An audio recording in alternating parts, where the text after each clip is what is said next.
All right, it's betting time. You're watching Wager Talk Today, and what a show we have. Ross Benjamin, right off the bat, he's going to look at the Brew Crew in today's baseball matchup. He's also got a bet for us on the Giants and the Orioles. No, I messed that up. Giants and Orioles and Dodgers, Giants and whatever. He's got some baseball. I'll have to go through those notes a little later. Andrew McInnis after that, 2 NFL. Shut up, Dan. Okay, let's start this show again. Stop it all. Let me help you, Lawrence. Teddy, just take him off. All right, yeah. Okay. On today's show, we will have Ross Benjamin. He's going to talk Brewers, Giants, and Orioles, Dodgers. Oh, yeah, that's what it says. He's going to talk about a prop for Patrick Mahomes in the opener against Baltimore and Kansas City, as well as Panthers Saints on opening day. Art DiCesare from the Westgate Superbook will close out the show. We'll get his thoughts about what's going on the other side of the counter. My big game breakdown, college football, national TV affair, LSU, USC. That should be fun. And in What Bettors Learned, of course, we're going to revisit something we talked about yesterday, where Michigan State's quarterback literally said, take the over twice in a news conference. That merits 2 times. We're going to talk about it in What Bettors Learned. Lawrence, let's get right into the show right here, right now, and bring in our first guest, Ross Benjamin. Teddy, that was outstanding work, dude. Bailed me out, although Dan just did slack me saying that was the best intro he has ever heard. And I'm appreciative. You know, I got a lot of love for Dan. It's betting time. That's going to be our new slogan, Teddy. Okay, breathe. Ross Benjamin. What up, my friend? How are you, dude? I saw you. We had a social media seminar on Monday, and Teddy, the old guy, was there. So did you understand words like X and Instagram? Like, was that like you understood what was going on? Yeah, it really overwhelmed me, Prez, I could tell you. And I'm glad to see you got my name right, because you didn't get anything else right at the top of the show.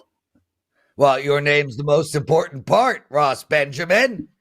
Anyway, it was good to see you. Shout out to Kelly for organizing that. But to both you and Teddy, and then we'll get into some betting info. When you're on a Zoom call with 20 other people, nobody needs to see your face. They just don't need to. Firstly, neither of you have a face of the gods. And secondly, just turn the video off.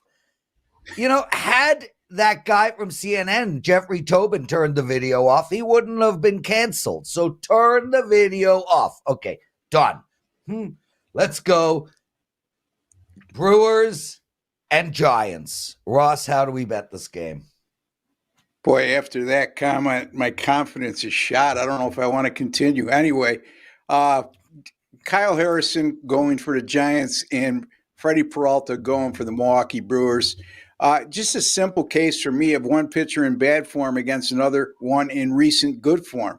Kyle Harrison over his last 4 starts, a 5.59 ERA, and an alarming 6 home runs allowed in 19 and a third innings pitched. So not very good form at all. As a matter of fact, that's bad form.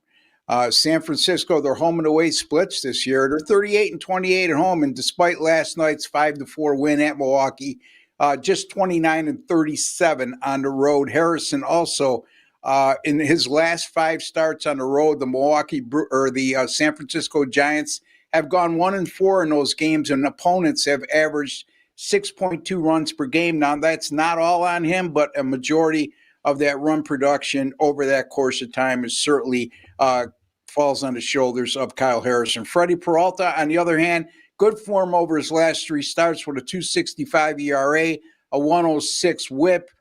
Despite last night's home loss, the Brewers 33 and 18 in their last 51 and 5-1 in their last 6 at home. They're also 8-4 in their last 12 and 13 and 7 in their last 20 overall. So, and this is also a Milwaukee team that's they put a lot of pressure on you offensively. They might not put up the gaudy offensive numbers, but their on-base percentage since August 1st as a team, 334 and averaging over 5 runs a game. In that same time frame, on the other hand, San Francisco, a 290 on-base percentage and averaging just a tad over 4 runs per game. So I like the starting pitching matchup. I like the advantage with Milwaukee being at home with the home and away splits between both teams. And I'm going to go with the Milwaukee Brewers here on the run line here. You'll never catch me laying $1.65, Teddy. So I'm going to go -1.5 at plus money, plus 130 over the San Francisco Giants. Do you worry at all that the Brewers are playing all these one-run games lately? 5-4 yesterday, 4-3 the previous game. They had a 3-2 on their last, on the road trip before they came home. I mean, when you talk about laying a run and a half, even with a team with a good bullpen like the Brewers, talk to me about the thought process that goes into that as opposed to laying the juice. Again, I mean, if you look at every team, they're involved in a lot of one-run games throughout the course of the year. I get your point about more recently that's been more the norm than not. But however, I mean, I look at this starting pitching matchup, and I think right there in itself lends itself to why this money line is -165. And also the fact, I like the fact the algorithm of Milwaukee coming off a home loss and playing at home with the home record they have. And again, San Francisco has been nowhere near as good on the road as they've been at home. So good point, Teddy, but I'm willing to overlook that because of all the specifics I stated throughout my analysis. Did Ross Benjamin just say algorithm? That's awesome. Ross Benjamin, exclusive handicapper at WagerTalk.com, and ex-lead singer of a Leonard Skinner cover band. And Ross, I do want you to sing for us one day, like Tuesday's Gone. Can you do it now? Do the chorus of Tuesday's Gone. Come on, Prez, let's move on to Baltimore and the Dodgers, please. Okay, Ross, I never do that. I'm the nutcase on this show. So this is a hell of a match. This is a hell of a matchup here. Could be the World Series. Baltimore lost last night, 3-2. How you betting this game? This looks like a stellar starting pitching matchup on paper with Corbin Burnes going for Baltimore and Walker Buehler going for the LA Dodgers. But if you look inside the numbers, especially recently, that's not the case. Corbin Burnes, who was terrific to start the year, all of a sudden has hit a bump in the road of late. And matter of fact, he's hit a brick wall of late. Over his last 4 starts, an 8.71 ERA and a 1.74 WHIP. The Baltimore bullpen, by the way, since August the 1st, they've been shaky with a 4.97 ERA as a staff. They're number 28 in Major League Baseball during that time period in home runs allowed per 9 innings pitched. So the combination of a shaky bullpen and a pitcher in bad form right now in Corbin Burnes lends itself to LA Dodgers, who are a powerful offensive team, putting up some good run contribution tonight. Walker Buehler, by the way, this guy has not been the same since he first came up, and a lot of it is injury related. And, Teddy's made 2 starts since returning from the IL, not very good, a 7.36 ERA, a 2.46 WHIP in those 2 starts, and he only lasted a combined 7 1/3 innings pitched. Furthermore, over his last 5 overall, an 8.38 ERA and a 2.12 WHIP. So even before he went on the IL and now after he's coming off the IL, he's been terrible. There's no other way to put it. The Dodgers, 32 home runs in their last 23 games and averaging over 5 runs per game. In fact, Baltimore, number 2, and LA Dodgers, number 3 in home runs hit this year. Baltimore's also number 3 and the LA Dodgers number 4 in runs scored this year. And Baltimore's slugging percentage, number 1 in baseball, while the LA Dodgers are number 4. So you got 2 struggling pitchers, starting pitchers, a bullpen from Baltimore that's struggling a bit, and a reasonable number of 8.5. Actually, if you looked at 8.5, Teddy, with Corbin Burns pitching, you'd be hard pressed to find a lot of games in which he didn't have a total of 8 or 7.5. So I'm going to go over the total of 8.5 here, Baltimore and the LA Dodgers. So I'm certainly not going to make a case for the under in this ballgame, and your analysis makes perfect sense to me, Ross. My question is, why are we talking full game as opposed to first half? To me, they're both starting pitchers we want to fade. First half total 4.5, full game 8.5. I understand Baltimore's bullpen has been dicey, but in my mind, your analysis made a pretty good case for first half over as opposed to full game over. Talk about how you made the choice to go full game, and if you would potentially split your wager. If both teams' bullpen was on fire right now, I certainly would entertain that thought, Teddy. And it's a great question, and it's something that people need to think about. If you got two struggling bullpens or two very good bullpens with two struggling starting pitchers, obviously that would be something you should very much consider. But in this case, with the Baltimore bullpen struggling the way they are, and the home run prowess of both teams, I'm going to choose to go the latter, which is over 8.5, because again, it's not like you're getting a number in the first 5 that's 50% or less of what the game total is. So that's my reasoning in that regard, Teddy. But certainly a great point that viewers should really take notice of when evaluating a game such as this. Ross Benjamin, I want to be you. You are so damn cool. It's actually ridiculous. Anyway, we had a request for you to sing the Ballad of Curtis Lowe. So, I used to wake the morning before the roosters crowed, searching for soda bottles, making myself some dough. Took them down to the corner, down to the country store. Okay, it's as far as I'm going with it. Thank you. Awesome. I don't even know that. Thank you. I don't even know that song. What do you have to promote, Ross? That's a classic ballad, Prez. I'm surprised you don't know that. I know. I'm surprised too, especially considering I have a relationship with Leonard Skinnard. What do you got to promote? College football starting full tilt on Saturday. I didn't use anything last Saturday, but I certainly am. I got 4 picks up for sale right now, and all of them are 3-unit plays or 3% plays. I will have a 5% play as well. But college football last year, I finished on runs of 10-3 and 62-42. Was number 2 overall at WagerTalk in college football in terms of money earned. So take advantage, folks. Go to my personal link. It's wt.buzz/RB. You can get my college football annual package right now for $529.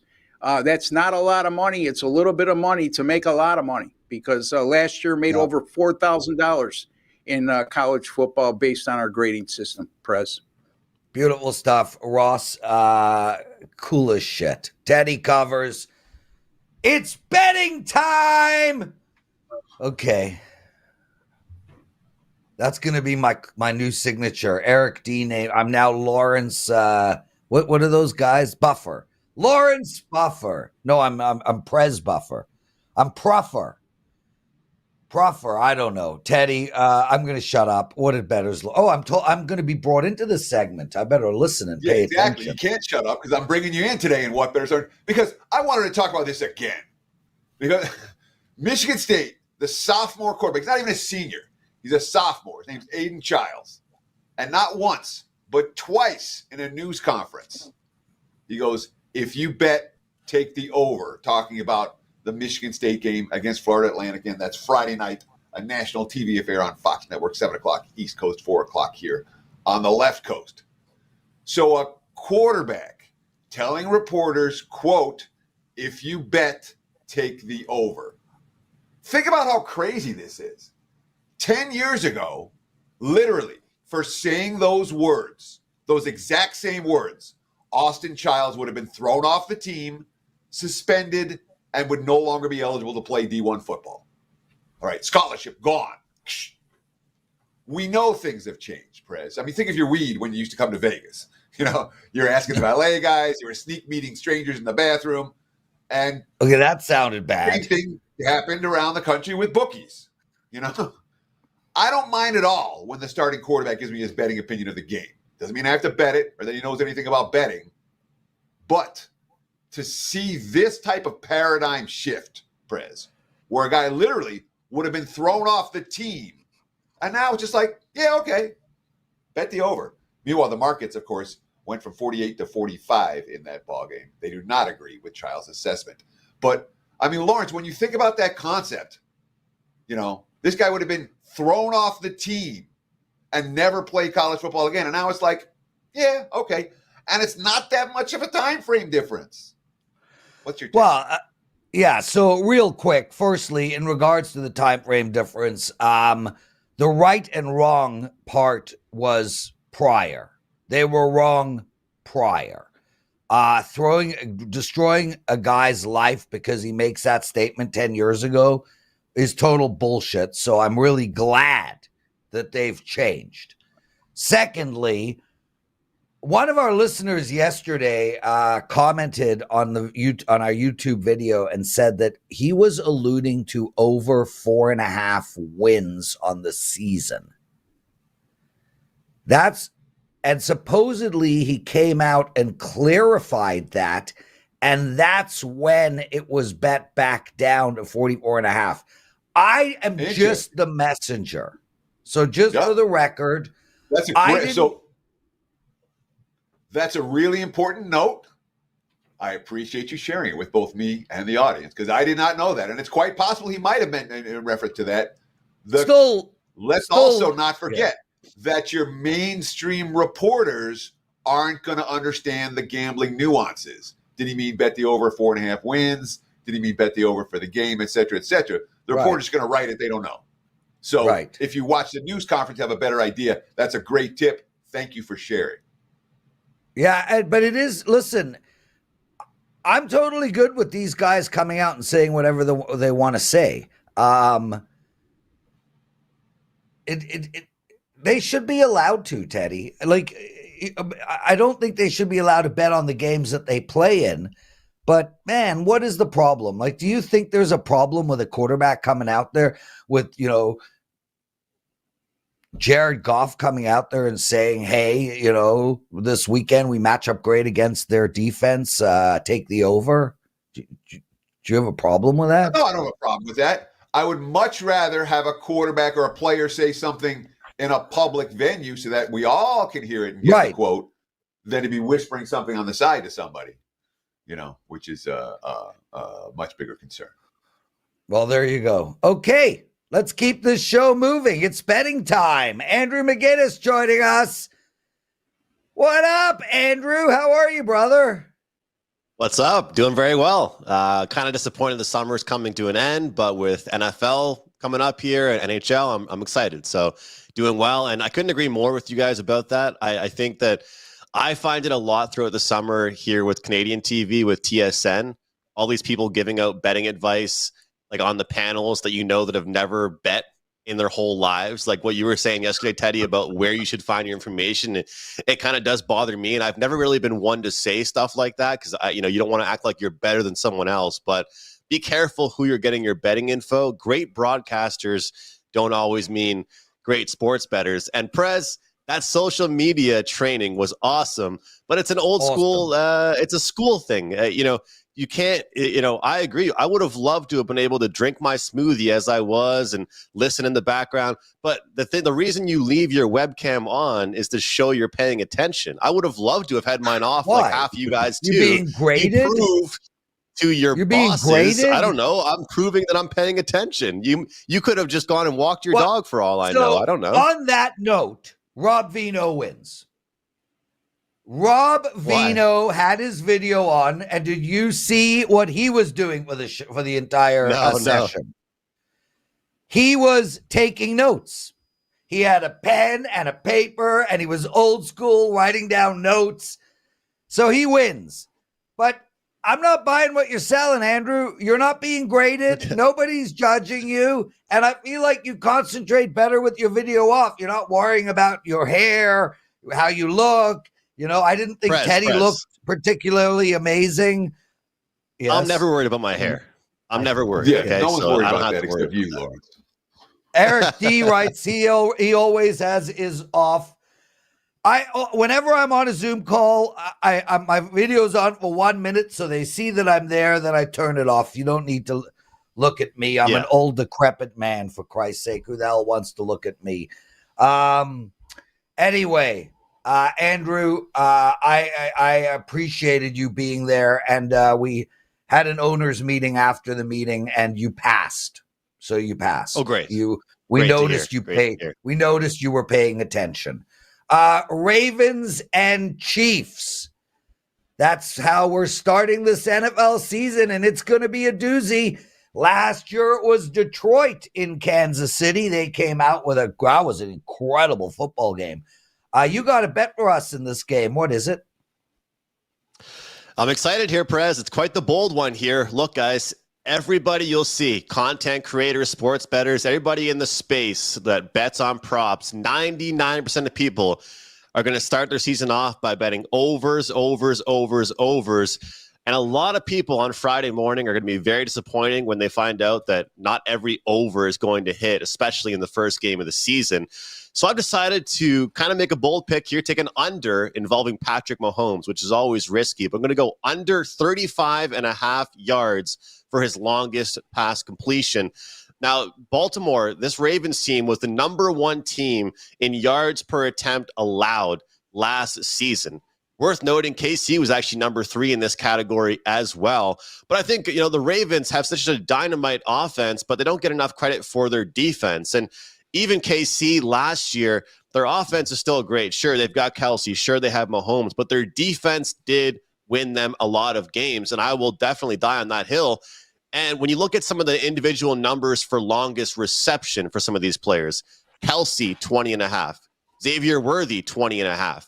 Most people I've spoken to, and I've talked about this pick to, they said, yeah, but dude, Xavier Worthy gets one pass, that could be for 45 yards and you're screwed.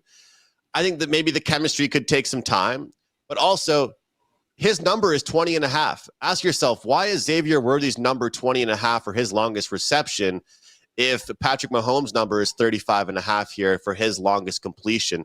To me, the first game, no matter which team you are, Super Bowl champs or the worst team in the league, takes some time. And the longer time that things take, the more field goals, the more kind of punts, the longer we get into the game, the less time for an explosive play.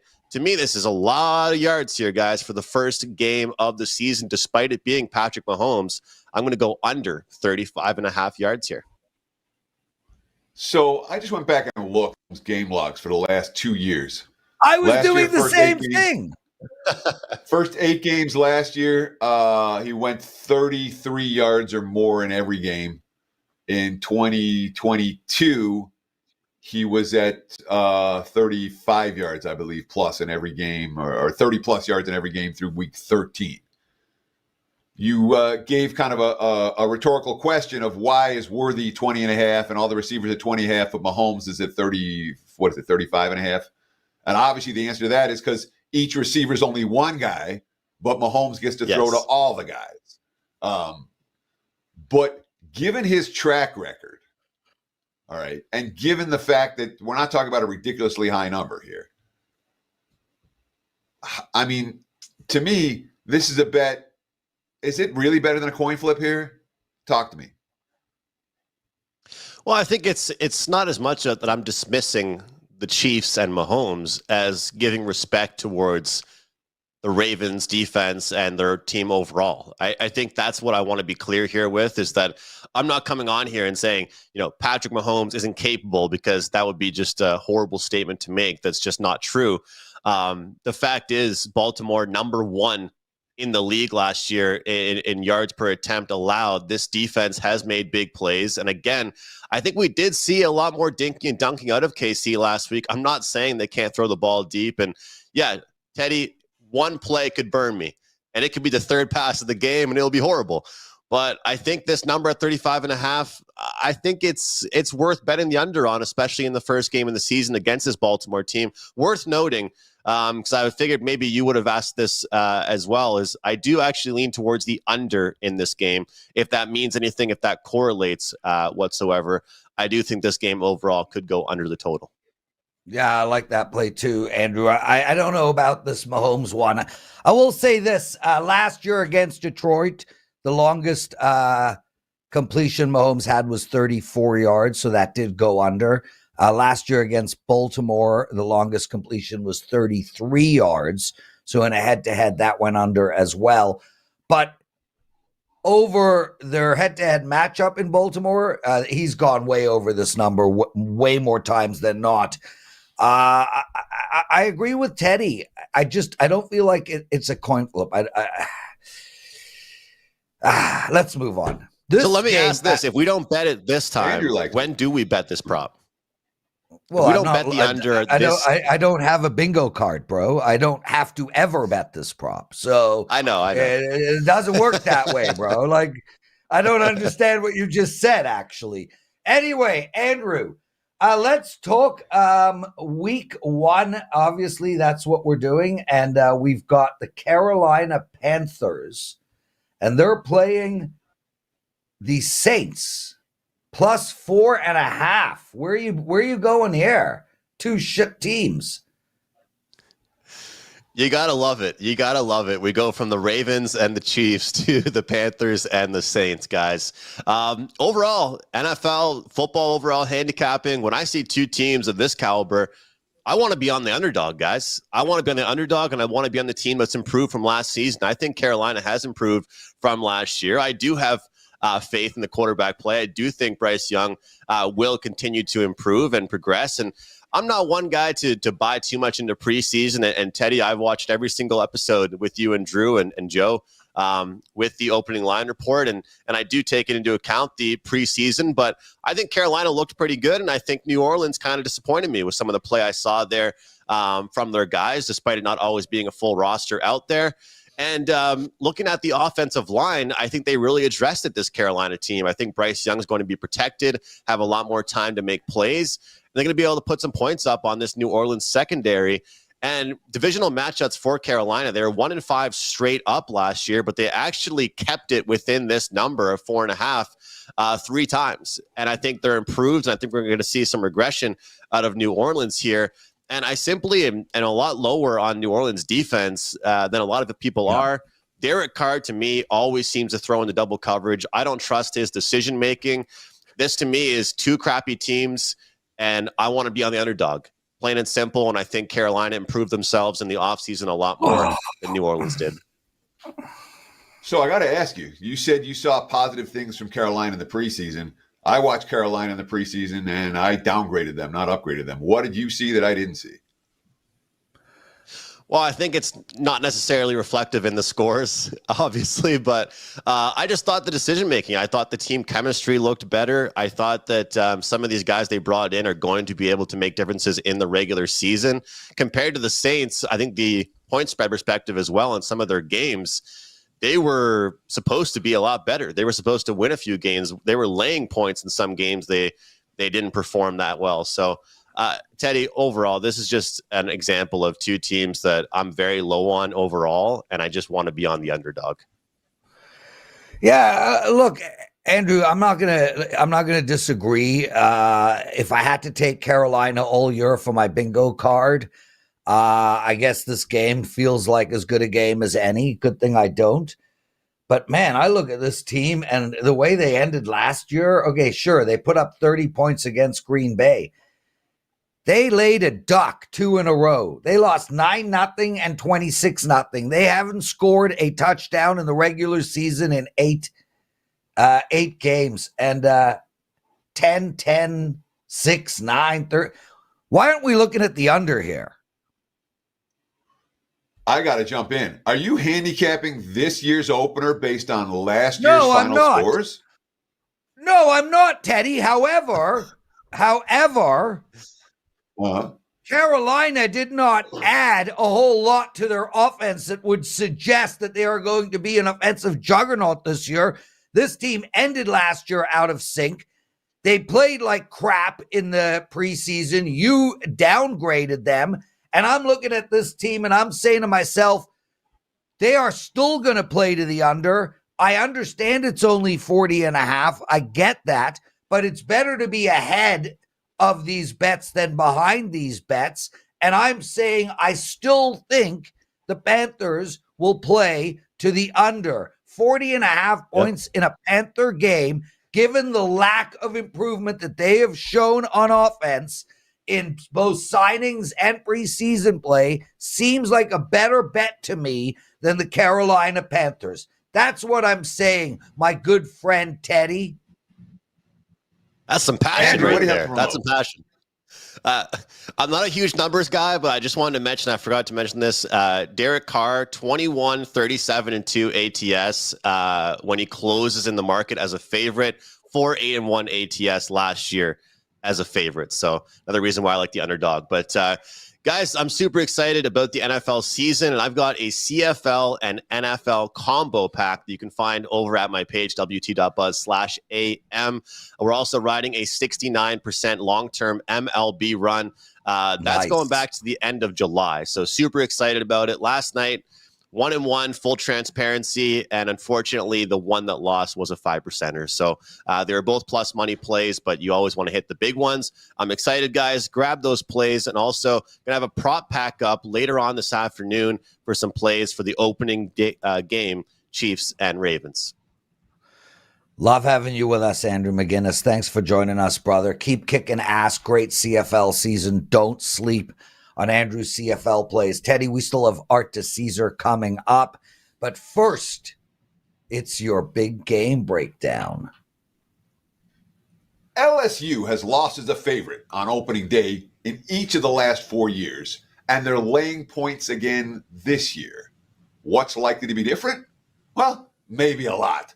Big game breakdown. Let's talk LSU and USC, a single event national TV game on Sunday, September 1st, right here in Las Vegas. I'm going to the game. Should be a lot of fun. Some of our WagerTalk friends will be there as well. So this is a Tigers team that, again, they've lost as a favorite 4 years straight. Now, Mississippi State and UCLA the last 2 years under Ed Ordron, then Florida State.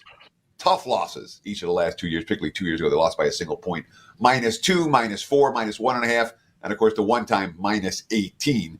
But the majority of them have been tight point spreads, kind of like what we're seeing here, 4, 4.5, the prevailing number, 64, 64.5, the total as we speak. When I'm talking conceptually about what I'm looking for in week one of a season, it's not about players, it's not about coaches, it's about teams and how that team is priced in the betting markets. Most importantly, there are three things I'm looking for. I want bad teams that I can fade again and again. Vandy, Temple last year, Kent, Illinois. I mean, there's a bunch of examples you can use. I want teams that are priced mediocre but are actually good. Arizona last year, a great example. Kansas State, another classic example. Or teams that are priced like they're good but they're actually mediocre. Cincy last year, Florida, a couple of great examples of that. This game doesn't fall into any of those. So any bet that I make is likely to be an action wager, not a significant wager. That being said, LSU on paper is a lot better than USC. And particularly on the defensive side of the football. USC's defense was a big part of the reason why last year they were a point spread disaster area, despite having the Heisman winner at QB, despite having an offense that could basically march up and down the field. If you bet USC last year, you lost money. If you bet USC away from home, they went 4-9 against the spread over the year under Lincoln Riley, 1-5 away from home. So how much better is the defense going to be this year? They did poach UCLA's defensive coordinator, D'Anton Lynn, which is a positive sign. But to expect an immediate turnaround from a defense that was really bottom tier a year ago, I'm not buying it. And while Miller Moss, look, he may well be every bit as good as Caleb Williams as a starting quarterback in college football. We see oftentimes the betting markets overreact to the loss of a great player. But LSU's defense is a different animal. All right. They hired defense coordinator Blake Baker, the highest paid assistant in college football, poached from Missouri this past offseason. He's a difference maker. Quote, I know that our football team feels really good about where we're at. You have to go out there and test yourself to answer the questions. Then we'll answer, but back here in a week to answer more questions about where we're at.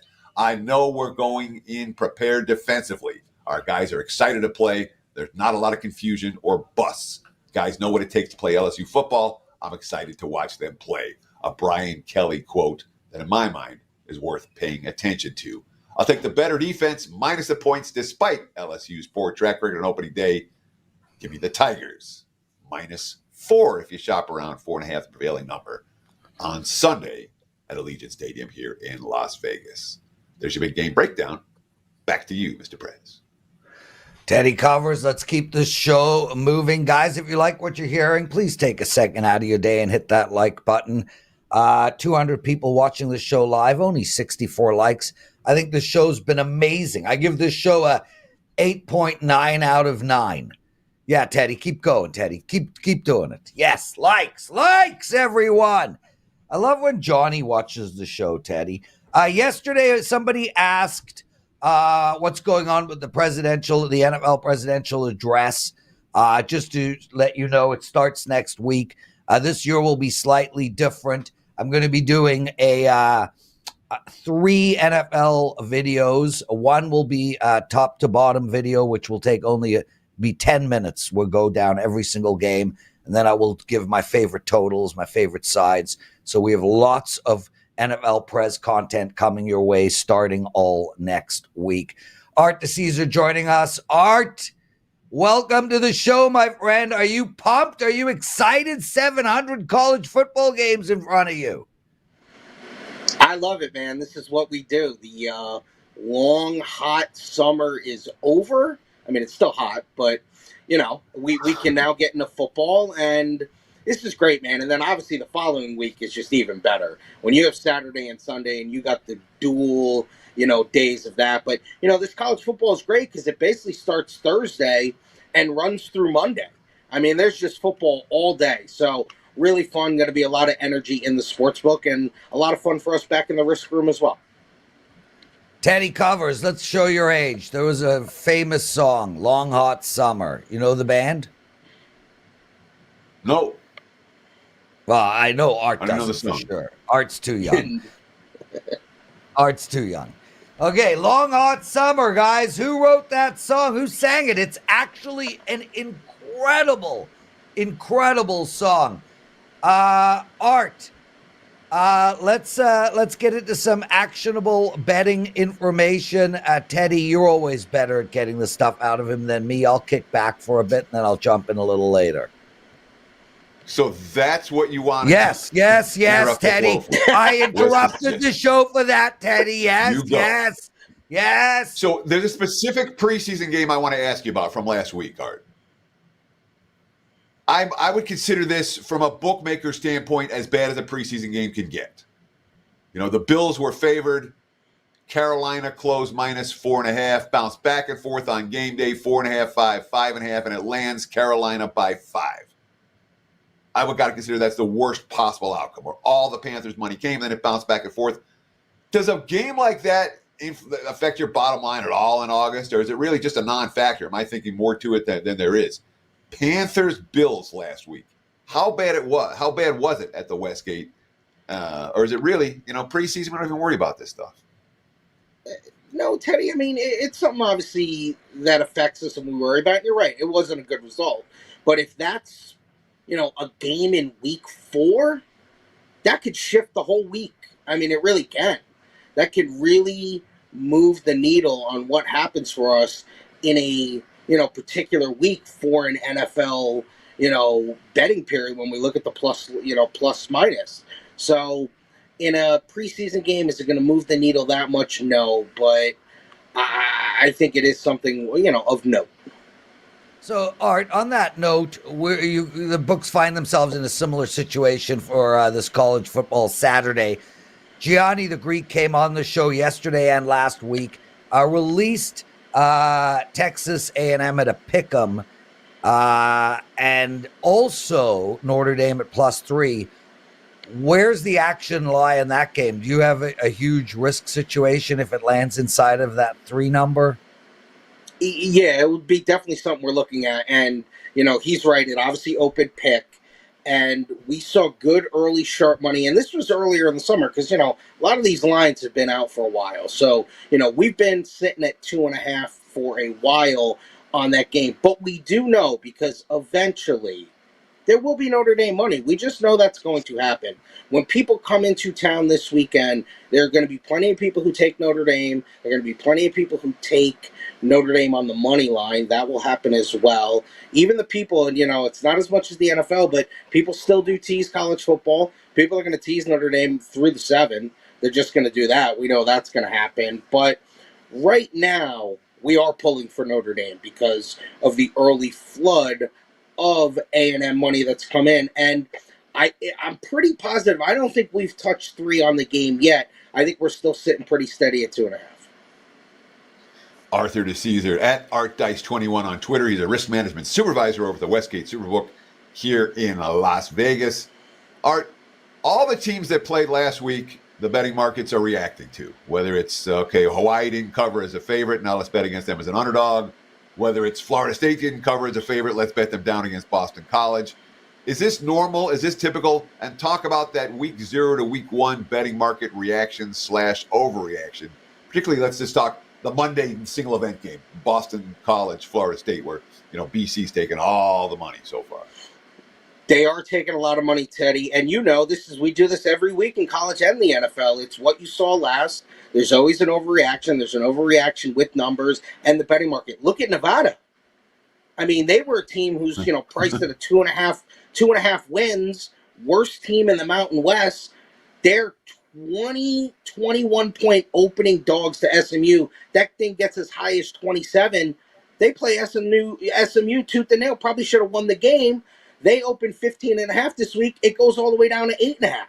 Now we've creeped up a little bit now to 9.5, but Nevada's the perfect example. That's supposed to be one of the worst teams in the country. And look at the overreaction on that. 6-7 point move. So you say overreaction.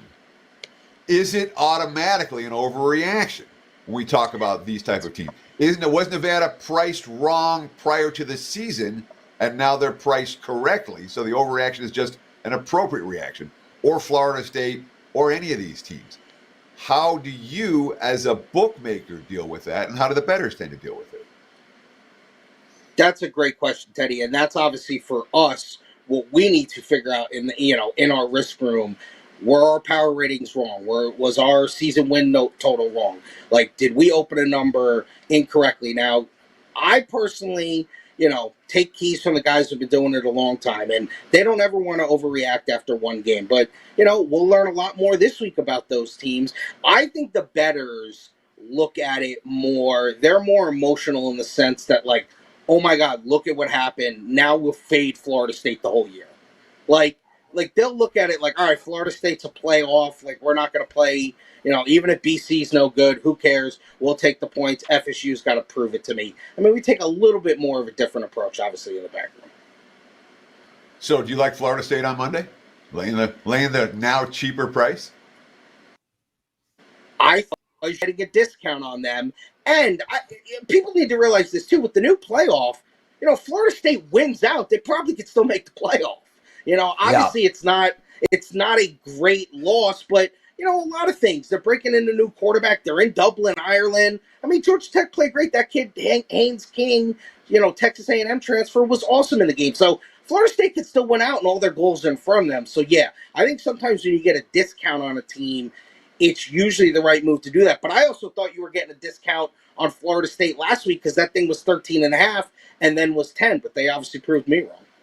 Yeah, listen, I was on Florida State last week too, and the thing that really stood out to me, Art, was just the lack of good decision making from an offensive perspective. The shutdown passes when they need it was horrible. They were 3rd and long all game long. They couldn't run the ball. He couldn't stretch the field. Everything just felt wrong about that team last week. But as we've seen this before, 1 week can change a lot, and they could come out flying on Monday. Art, real quick, who are your favorite Art DiCesare bets for college football this Saturday, this whole entire weekend? Well, let me just kind of give you a rundown, do a little public and do a little sharp information. Public's on Northwestern -3. They're also on North Carolina -1.5. We're now -2. So little North Carolina money there. They're at Minnesota. Northwestern's at home against Miami of Ohio. And then the game in Vegas. I don't think there's any surprise that the public is going to bet the over. Even though it's moved up, it was 63.5. We hit 65. Now we're 64.5. Public's going to be very much on that over in that game. Figure the offenses are going to go up and down the field. 3 totals that were under that were sharp plays. You got UConn and Maryland. That was 48, now 45. Teddy mentioned the game. Michigan State. That was 48, now 45. Fresno State, Michigan, 48.5, now 45.5. So 3 sharp unders have moved 3 points. Boise is very popular. I think they're going to be popular all year with the sharps. Open 10, they're now 13. That was a big one. Coastal Carolina was catching 4.5. It went to 2.5. There was a little bit of buyback on 2.5. We're now at 3. That was also sharp. Sam Houston State took some sharp money at plus 11.5. They're now down to 10. And then West Virginia against Penn State. West Virginia took sharp money at plus 10.5. We've moved down all the way now to Penn State -8.5. So let me ask you this, just to be very specific. At plus 8.5, would a self-respecting sharp take West Virginia at the current number? Are we seeing additional money come in after that first move? We have not. But I always tell people this. I don't want to act like every sharp better we have or every sharp group that we see bet, they all get the same number. It just doesn't happen. I mean, there can be half a point or point differences. Different players, different groups have kind of their resistance point on a number. And then we also can get to the flip side where, as we talked about with Florida State, now it's a buy low spot. So we have not seen the 8.5 West Virginia money come in, but obviously we did see the 10.5, the 9.5, and even the 9. So still sitting at, 8.5 there, sitting here on a Wednesday morning. Haven't seen that 8.5 yet from sharps. They might feel they missed their number. Teddy, every guest we have on the show is incredible. So the fact that I think Art's the best of all should demonstrate how high my opinion of Art DiCesare is as a guest. Art, U.S. Open tennis. Look, everybody is totally fixated on college football right now. Are you taking bets on the U.S. Open? Is it less than Wimbledon because of the seasonality, so to speak? And have you seen anything that you want to give us for that? Because tennis is a very popular sport worldwide to bet on. It's a very popular sport. And is it less than Wimbledon? Obviously, Wimbledon in July, they're not competing against a lot. So I get it. And Wimbledon is obviously the prestigious tournament like the Masters would be for golf. But early on, especially round of 128, round of 64, ton of parlays. It's just they're parlaying the board.